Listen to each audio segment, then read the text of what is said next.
Greetings, beloved. Welcome to this edition of On the Living Edge. Dr. Mark Sharona here. Thank you for stopping by. I'm always deeply humbled and encouraged by your joining me for this journey. We are in a brand new series that I'm calling Forming Seers, John the Revelator and the Church that Learns to See. And tonight you are about to learn how the second expression of the testimony of Jesus is tied to the embodiment of that testimony. Edge partners, thank you for your faithfulness to what we're doing around the world. I pray God bless you richly as you walk with us on this journey. Let's take a deeper dive now and look at Revelation chapter 1, verse 9, and take one step closer into the understanding of how God forms seers through the life of the ancient John of Patmos, John the Revelator, on the island where he saw the cosmic Christ. Beloved, we are now in our second installment of this brand new prophetic series, Forming Seers. Seers. John the Revelator and the Church that Learns to See. And today we're going to look at Revelation 1:9, where John says these words, I, John, your brother and partner in the tribulation and the kingdom and the patient endurance that are in Jesus, was on the island called Patmos on account of the word of God and the testimony of Jesus. We're moving in this season and in this teaching in shifting from content to cost. There's a cost to seeing Jesus. In lesson 1, we saw that the testimony of Jesus is what John received. Now we see it as what John has to endure and what it costs him. The same phrase, the testimony of Jesus, appears in Revelation 1:2 and now in Revelation 1:9. But something has changed. In Revelation 1:2, testimony was content, what filled his consciousness.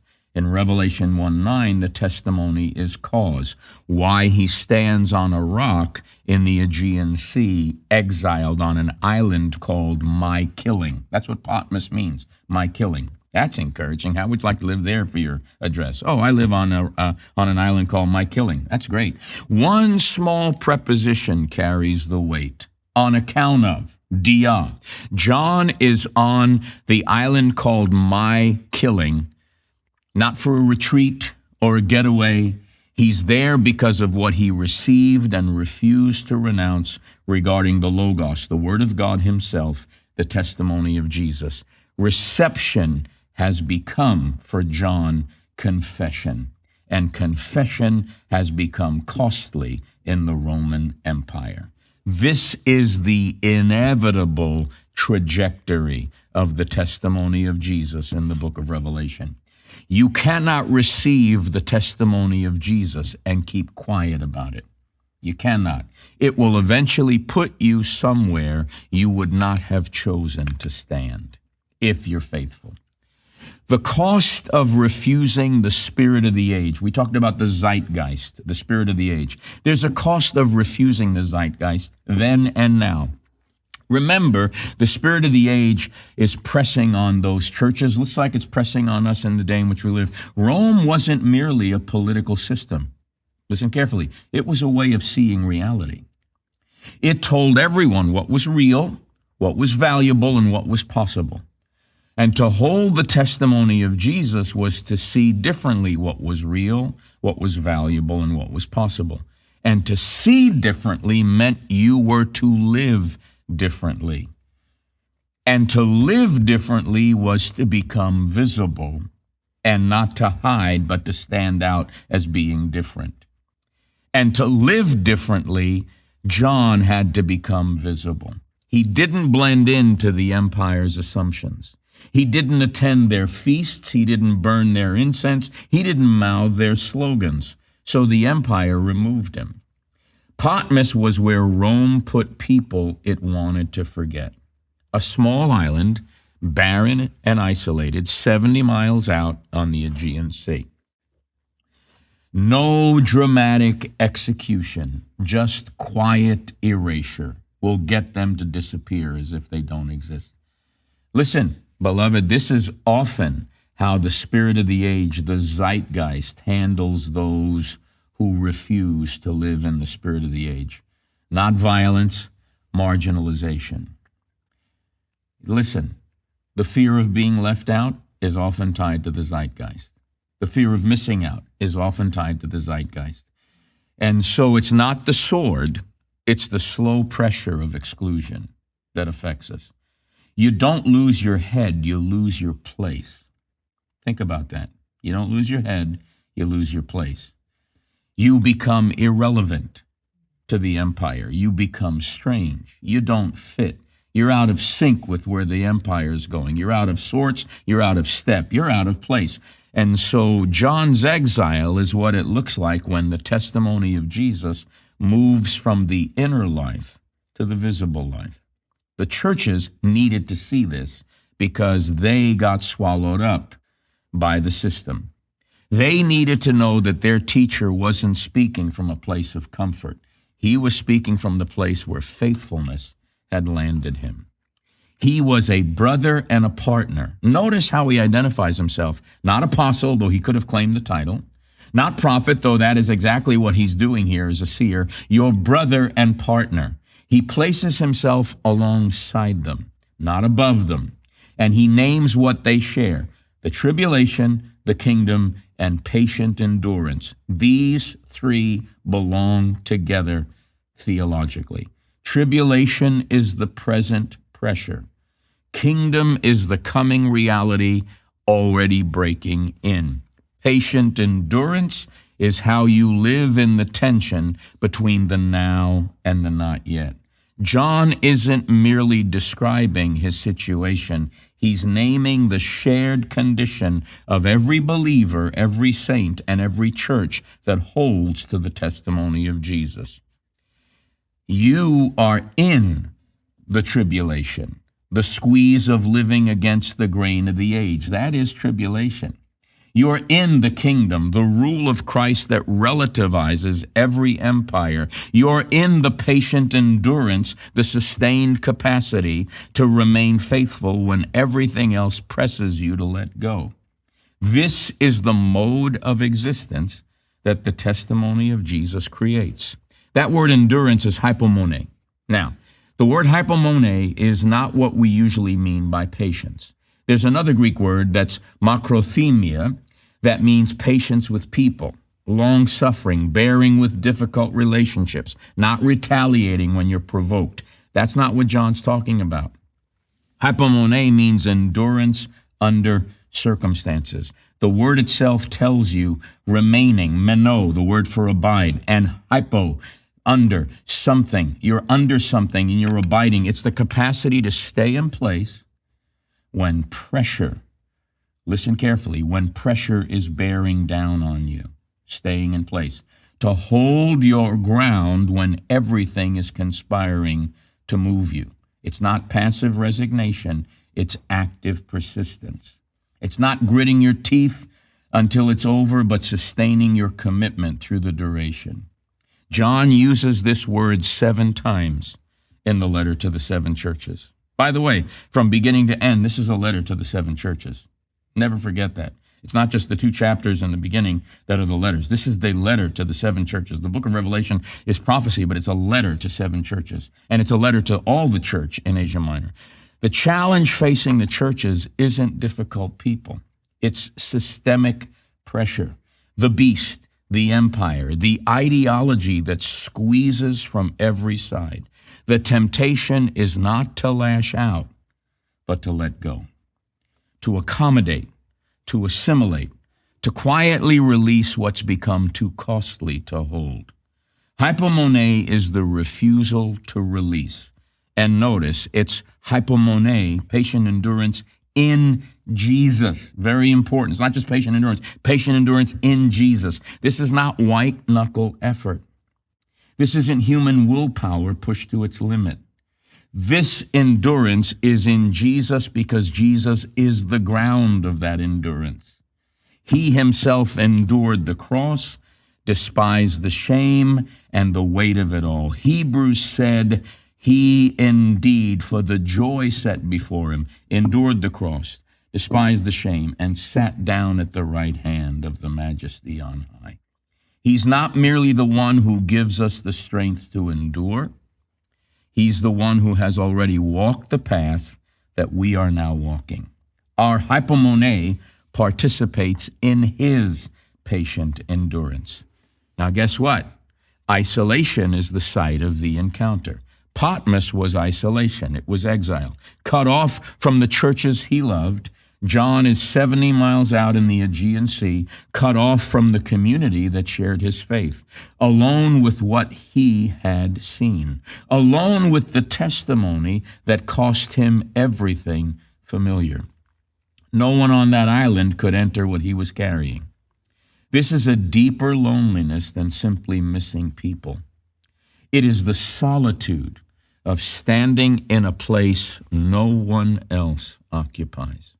The aloneness of carrying something no one else fully understands. We try to avoid this kind of isolation. We fill the silence. We seek the crowd. We buffer ourselves with noise and company. But John refused to escape it. And precisely there, in the place of deepest solitude, he came to be in the Spirit. The stripping away of ordinary supports created space for a different kind of support. The removal of human presence made room for divine presence. This doesn't make exile good or suffering desirable. It's not what I'm saying. But it reveals something about how God meets and addresses us if we really want to encounter him. When every other refuge is removed, we discover the refuge that cannot be removed. The psalmist knew this in Psalm 27. My father and my mother have forsaken me, but the Lord will take me up. John's isolation became the womb of his vision. The place of his abandonment became the place of his encounter. And again, John is an actor in the drama, not an audience who's just watching it. John doesn't stand outside the drama, he's narrating the drama. He's not a reporter covering events from a safe distance. He's a character in the story. His exile isn't background to the vision, it's part of the plot. This is how it always works with genuine prophetic agents. Jeremiah didn't just announce judgment, he bought a field in the middle of it. Ezekiel didn't just speak about siege, he lay on his side and acted it out for a whole year. Hosea didn't just preach about unfaithfulness, he married into the pain of it. Prophetic speech, beloved, is never disembodied. The prophet's life becomes part of the message. And this is what John is showing to the churches. This is New Testament, by the way. This challenges everything we think about how prophecy is supposed to make us feel good all the time. Read the text. You are not spectators watching a cosmic drama unfold. You are actors with a role to fulfill. The dragon acts, the beast acts, but the lamb acts as well. And the churches are called to act. The tension is real, the call to endure is real. Your faithfulness isn't incidental to the story. The possibility of capitulation to the empire is real. It's part of how the story unfolds. Later on in the book of Revelation, John is told to prophesy again after eating the scroll, just like Ezekiel had to find the scroll and eat it. He's given a role in the very events he witnesses. The same is true for every congregation that holds the testimony of Jesus.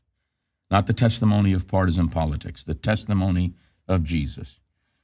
You are not watching from the stands. You are on the field. So in this day, what might this cost us? We're unlikely to be exiled on an island, but the pattern still holds. When the testimony moves from private belief to visible life, it'll cost something. The zeitgeist of our age has its own demands. It asks for compliance in ways that seem small until you try to refuse. The pressure may not be violent, but it's real. It might cost you a promotion, a reputation, a relationship. It might cost you the comfort of fitting in. It might mean becoming strange to people who once understood you. It might mean standing in places you didn't choose because faithfulness led you there. The question isn't whether the testimony will cost something. The question is whether we've been formed deeply enough to pay the price and take up the cross and follow Jesus. A testimony that costs nothing is worth nothing. John on Patmos is the proof that what he received was worth everything. So, beloved, that second turn of the testimony of Jesus, of the four in this book, this is the second of four movements traced through the testimony of Jesus. The second turn is a turn from reception to embodiment. In Revelation 1:2, John received the testimony as a way of seeing. In Revelation 1:9, he bears its consequences in his body, in his location, and in his life. The testimony is no longer merely something he knows. It's something he suffers. He isn't just a witness to the testimony. He has become testimony in his very condition.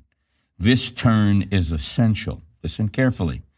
All of you that love the prophetic, this turn is essential for genuine prophetic formation. You cannot proclaim what you have not, in some measure, lived. You haven't lived this, you can't proclaim it. The testimony of Jesus, again, this doesn't sell, but it's true. The testimony of Jesus includes the sufferings of Jesus. Make no mistake. We don't like to talk about the fellowship of his sufferings. Why does Paul talk about it in Colossians? I'm not talking about the sufferings we go through because of the dumb things we do or the general things we may go through in life where we get setbacks. I'm talking about suffering with and for Christ. Those things that are tied to the work of redemption and the eternal purpose of God. Those who bear the testimony of Jesus share in that suffering. Not because suffering is good, but because genuine witness has weight, it has gravitas, and weight leaves a mark. Hypomone, patient endurance, isn't summoned in a moment. It's formed over time. The one who has come to be in the Spirit, the one who has received the testimony as a way of seeing, who has indwelt the prophetic tradition and eaten the book until it becomes second nature. This one has resources for endurance. The endurance is the fruit of the formation, and the formation continues. Years ago, when I was in Bible school, the late Eddie Smith, who was a piano tuner that God apprehended for prophetic function and expression, and was illiterate, and God taught him how to read by simply opening the Bible. Eddie was one of the most powerful preachers I had ever heard, and he moved in a realm of the prophetic that just awakened a hunger in me to know Jesus. And he said something to me that I will never forget, and I've lived as best I can. Son, marry the book. In his typical Cockney British accent, marry the book. Eat the book. It's not enough to talk about the book. The word has to become flesh. And when it does, there's a cost. And the cost is the sufferings of Jesus. That is never separate from the testimony of Jesus. We close here. There are two more turns in this series on the testimony of Jesus. Beloved, as always, we come to this moment in the broadcast, and I invite you to participate with us in the ongoing work we're doing all around the world. It's bearing fruit, and I'm grateful for that, and I'm grateful for you in that the fact that you support us in doing that. And this month, for your love gift of $35, I want to say thank you by putting in your hands this brand new 4-message series, Forming Seers. There's something about being able to see that I believe gets us hungry for the deeper realities of what it means to be pure in heart and see God. And this series is designed to awaken a deeper hunger and a deeper desire to pursue Him with all our hearts. And Lord knows we need that now more than ever. Your love gift will enable us to continue to do what we're doing and even expand what we're doing. And so I want to thank you for your generosity. You can have this series in CD, DVD, or MP3. It's your choice. Also, if you're willing to sow a love gift of $55, I want to share with you my brand new book on prophetic integrity and the Elijah legacy, where I take you through a portion of the life of Elijah and how God forms him to see and to hear so that he can speak on behalf of God. The nuggets in there are rich. You're going to want to go back and underline 1,001 times. There's so much in there that will enlarge your perspective on what genuine prophetic formation is all about. I promise you won't be disappointed. And finally, if you're moved on to sow a love gift of $75, I have a brand new 2-hour content-rich webinar on prophetic discernment. And I promise it won't just bless you, it will stretch you to discover that prophetic discernment isn't a cakewalk and it's not some entertainment field. It's actually a deep transformation of our insides so that we can move in a way of seeing, hearing, and speaking in a way that glorifies Christ. Sow that love gift now, $35, $55, $75. You decide if you want the digital products in CD, DVD, or MP3. And I'll say thank you by putting these various resources in your hands. Call now, sow now. Blessings. Beloved, there is so much shaking going on in the church culture regarding the prophetic. And honestly, much of it is necessary. There's a lot that's questionable. There's a lot that's compromised. There's a lot that is false. There's a lot that is entertaining. And what we desperately need in this hour is a recovery of the testimony of Jesus. And there are many wonderful men and women of God that share that same burden. I can only do from what God has given me to do what can move those that want to move in that way that relate to me at some level. I have a monthly mentoring program, 2 hours once a month on a Monday night, that I call prophetic mentoring. It's been going on for a number of years. And the people that participate experience deep change, deep insight, and discover the life, the posture, and the reality of what it means to truly become conscious prophetically and to perceive from a prophetic perspective and to enact those things that are genuinely intended by God to bring about God's desired outcomes in the lives of those we touch. I believe that it is essential that we get back to what the book says about prophetic function and prophetic expression. I have spent my entire life, counting 51 years in ministry globally, dedicated to prophetic integrity, prophetic legitimacy, and I am persuaded more now than ever that God wants to clarify and purify what is being called prophetic. And if you have a hunger, not everyone's called to be a prophet, but the church is to be a prophetic witness. So all of us can be equipped to understand what prophetic legitimacy, what prophetic integrity, what prophetic consciousness is all about. You can sign up for prophetic mentoring, and I promise you, you won't be disappointed. It will touch and shape and quicken something in you that you may have been hungry for, but never had the words to describe it and never had the avenue to see it fulfilled. Join us. I promise you won't be disappointed.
Beloved pastors, if you're in a place where you're desiring input and mentoring on how to navigate the turbulent waters we're in, and you want to be more furnished in what you are called to do and be as you lead a congregation into the fullness of God's grace, I invite you to participate in my Engage Pastors Fellowship. You can click on that link and it'll take you to tell you all that it's about. We would enjoy having you as part of the journey. Click on that link. We'll see you there.